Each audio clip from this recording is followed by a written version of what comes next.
मेरी माओ मेरी बहनों गुजारा करना सीखो। देखो घर की हालत क्या है, तुम्हारे जुबान के कड़वे बोलने किस किस चीज को मुतासिर कर रखा है। ताजा ताजा जानवर कटा गोश्त मार्केट में आया, पानी कोई नहीं लगा। शेख साहब चले गए, अंसारी साहब चले गए, कम्बो साहब चले गए, मेरे अजीजों अपनी कौम वाले चले गए और जाके कहा यहाँ से गोश्त काट के दे। हाजी साहब कहाँ का लोगे, गर्दन का कमर का लोगे, उठ का लोगे। अपनी मर्जी से गोश्त लेके आया, ताज़ा ताज़ा सब्जी अपनी मर्जी से लेके आया, घी डालने मेरे अजीजों, मसाले अपनी मर्जी से लेके आया। बीवी से कहा ऐसा बनाइयो अल्लाह अकबर जवानी की याद ताज़ा हो जाए, ऐसा बनाइयो कि उंगलियाँ चाटता चाटता रह जाओ। बीवी ने भी बड़ी आओ भगत के साथ खाना बनाया, सालन तैयार हो गया। घर वाला टाइम पे रोटी खाने के लिए आया, आगे सालन रोटी पड़ी, हाथ भी धोए थे, बिस्मिल्लाह भी पड़ी थी, वाला बरकतिल्लाह भी कहा था। रोटी का टुकड़ा तोड़ा, सालन में डुबोया और पहला लुकमा मुंह में लिया, माथे पे बल आ गए, चेहरे का रंग बदल गया। बीवी कहने लगी अल्लाह खैर करे। कहने लगी क्या बात, हंडी कंडी देख के नहीं बनाई थी, हंडी के ऊपर खड़े होकर तूने हंडी नहीं भुननी थी, जब हंडिया भुन रही थी पक रही थी, कहाँ चली गई थी। कहने लगी हाँ हाँ हंडिया पकाते पकाते महल्ले वाली आई थी, झांक के कहने लगी क्या पका रही है, लगता है उसकी नजर लग गई। अल्लाह कहता है उसकी नजर कोई नहीं लगी, हाँ हाँ मसाले 2 नंबर होंगे। अल्लाह कहता है मसाले भी नंबर 2 कोई नहीं, गोश्त में पानी लगा होगा। अल्लाह कहता गोश्त में पानी नहीं लगा। इलाहुल आलमीन इसने लाने में कसर न छोड़ी, इसने पकाने में कसर न छोड़ी। इलाहुल आलमीन फिर ये खाना कैसे बदज़ायका हो गया। अल्लाह फरमाते हैं हाँ मैं तुझे बताऊं, हंडिया भून रही थी, सर पे दुपट्टा भी था, हाथों की उंगलियों पे नौखून पालिश भी नहीं थी। हंडिया भूनते भूनते फोन की घंटी बजी, इसने यूं करके देखा, उस पे लिखा था अम्मी जान। इसने फोन उठाया, रिसीवर फोन रिसीव किया, अस्सलामु अलैकुम। वालेकुम अस्सलाम। माँ ने कहा मेरी बेटी क्या कर रही है, कहाँ है मेरी बेटी। इसने हंडिया भूनते भूनते कहा जिस जहन्नम में तुमने भेजा था वहीं और कहाँ जाऊंगी, क्या कर रही है। इसने कहा जो नामुराद मेरे गले पड़े थे, अल्लाह अकबर, मेरी अम्मी तूने आज तक मेरे हाथ से अंडा नहीं बनवाया, इन कंजरों के लिए, इन हरामियों के लिए मुझे 12-12, 15-15 रोटियां पकाना पड़ रही हैं। अल्लाह की इज्जत की कसम, और मेरी बहनों ये तेरे जुबान का कड़वा बोल, ये तेरे जुबान का कड़वा बोल, ये तेरे जुबान का कड़वा बोल सीधा तेरे मुंह से निकल कर हड्डियां के अंदर जाके करा जिसने जायके का बेड़ा गर्क करके रख दिया। ये तेरे हाथ का पक्का तेरी औलाद खाएगी, खा के मुंह पर जूते मारेगी।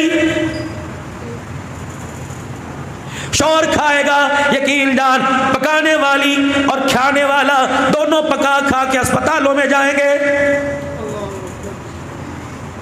तुम क्या समझते हो किसी की गीबत करना, तुम क्या समझते हो किसी की बेइज्जती करना, तुम क्या समझते हो किसी के ऐब उछालना, तुम क्या समझते हो किसी पे उंगली उठाना बच जाओगे। अल-गीबतु अशद्दु मिनज़-ज़िना। फरमाया ओ लोगों, जिना करने वाले को तो माफी मिल जाएगी, किसी की चुगली खाने वाला, किसी के ऐबों को उछालने वाले को माफी नहीं मिलेगी। मर गए मर गए मर गए मर गए।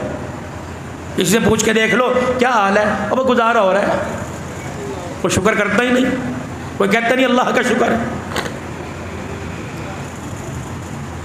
अगर अपनी काबिलियत को देखें तो हमारी काबिलियत एक सूखी रोटी की नहीं, कुर्बान जाऊं देसी घी के परोठे खिला रहा है। अगर अपनी काबिलियत को देखें तो सादा पानी के भी मेरे अजीजों हम उसके आगे सर उठा के नहीं मांग सकते, लेकिन कुर्बान जाए वो दूध के शरबत पिला रहा है। शुक्र करना सीखो। बीवी दुआ कर रही है, शौहर आमीन कह रहे हैं। बीवी कह रही है चल अब रोटी लेके जा। रोटी लेके जाता जाता कमरे में घुसता घुसता रुक गया। अब क्या हुआ, अरब का दस्तूर है, मेहमान नवाजी की एक आदत है, जब कोई मेहमान रोटी खाने बैठे हैं उसके साथ मेज़बान भी बैठता है।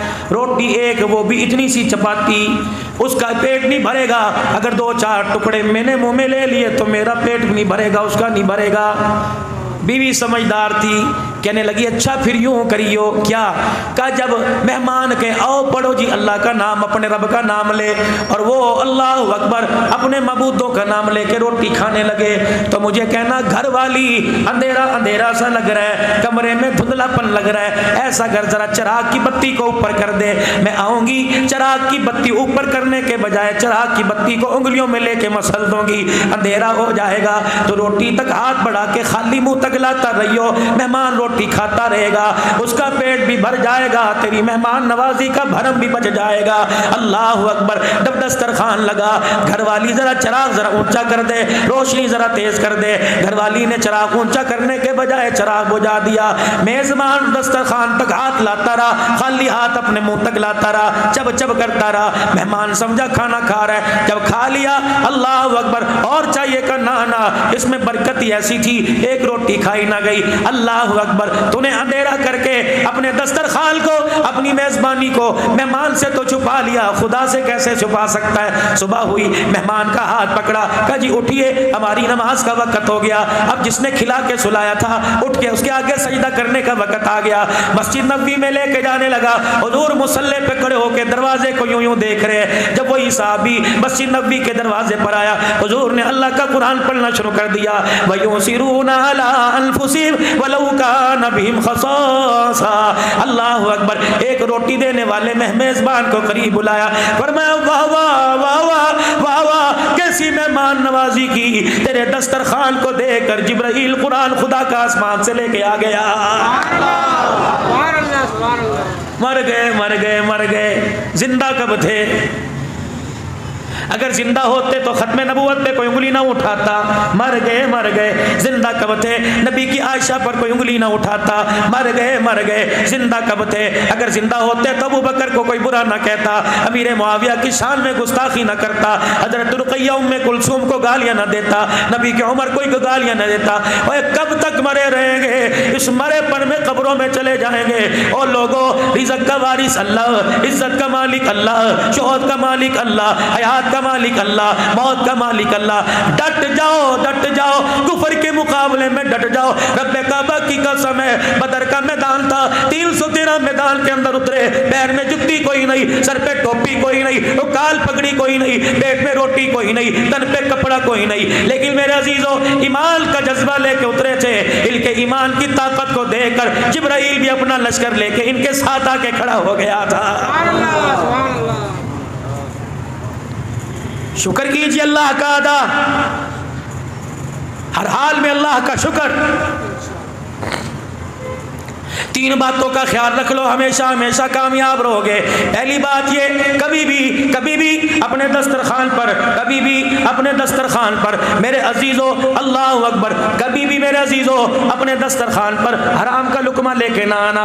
बच्चों ने आग मांगे, कहते बेटे गुंजाइश कोई नहीं। बच्चों ने फ्रूट मांगा, कहते बेटे गुंजाइश कोई नहीं। उनकी फरमाइश बेशक 15 दिन में पूरी कर, उनकी फरमाइश बेशक 10 दिन के अंदर पूरी कर। खबरदार अपने बच्चों के लिए हराम ना लेके आइयो। अगर तेरे दस्तरखान पर, मेरी बहन, मेरी माँ, मेरी रानी, अगर तेरे दस्तरखान पर हराम का लुकमा आ गया तो रब्बे मोहम्मद की कसम है, तेरे आने वाली 3 नस्लों का बेड़ा गर्क करके रख देगा। बच्चों को पीछे लगा दिया। अब्बू घर आवे तो क्या कहना है, हम नहीं बाजार से बर्फ लेके आते, हम नहीं कूलर का पानी पीते, हमें फ्रिज ला के दे, जहां मर्जी से ला के दे। पता है ये अब्बू 6 साल भी दिन रात मेहनत करता रहे, फ्रिज नहीं लेके आ सकता, लेकिन घर के अंदर किल किल रोटी खाने लगा है। तेरे साथ तो रहना ही दुश्वार है, तेरे साथ रहने से बेहतर था अच्छा गाड़ी के नीचे आके मर जाती, जा हमें जहर की गोलियां ला दे। तो कैसा बाप है, दुनिया के बापों को देख, टीवी भी, फ्रिज भी, गाड़ी भी दरवाजे पे खड़ी है। एक बच्चों ने फरमाइश की, तेरे से नहीं करेंगे, किसी मोहल्ले वाले से करेंगे, फ्रिज ला देता क्या था। अब ये अल्लाह अकबर सारी रात करवटें बदलता रहा, इसे फोम के गद्दे पे कांटे चुभते रहे। ये उठा, बीवी ने सीधे मुंह बात ना की, इसने कपड़े मांगे का वहां पड़े, इसने रोटी मांगी का अच्छा क्या मुसीबत दे रही हो, रात खाई नहीं थी। किल किल किल किल किल से बचने के लिए इसने बड़ा छुरा अपने हथियार अपने बाजू में से निकाला। इसने न पीर देखा, न फकीर देखा, अपना देखा न पराया देखा। घर की किल किल से बचने के लिए इसने दुकान का छुरा तेज कर दिया, हराम कमाया, हलाल कमाया। अल्लाह अकबर, तंग आमद बजग आमद, फिर पता नहीं कहां से सूद पे पैसा उठा के लॉटरी की बोली लेके घर के अंदर फ्रिज ले आया। तूने फ्रिज के अंदर बर्फ का पानी, एक प्याला पानी का रखा, बर्फ का प्याला जब फ्रिज के अंदर जब के बाहर आया, फरिश्ते ने ऐलान किया और ऐलान करके कहने लगा, ए बर्फ का प्याला निकालने वाली, तूने इस बर्फ के प्याले में पता नहीं कितने मजलूमों का खून डाला हुआ है, पी ले, शरबत बना के पी, रूह अफ़ज़ा बना के पी, दूध सोडे बना के पी, मीठा दूध करके किलो किलो पी जा, घट घट करके पी जा, लेकिन इस प्याले को, इस ठंडे बर्फ के प्याले को अपने होंठों के लगाने से पहले सोच लेना, पता नहीं कितने मजलूमों का खून इसमें आया हुआ है, पता नहीं कितने परेशानों के आंसू और दम इसमें आए हुए हैं। बर्फ का प्याला तो तुझे मिल गया, खुदा की तरफ से फरिश्ता ऐलान कर रहा है तुझे हौज़े कौसर से महरूम कर दिया गया है।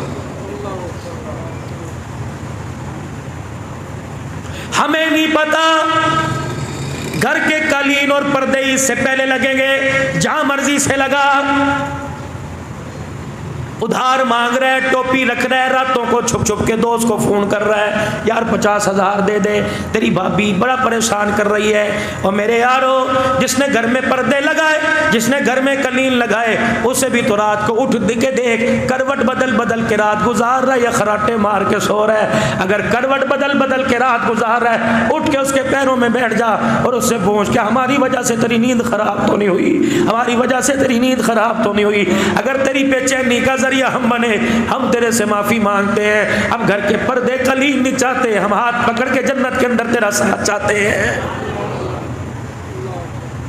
आ जाके नतीजा क्या निकलता है, तलाक दे दे, आसान काम है।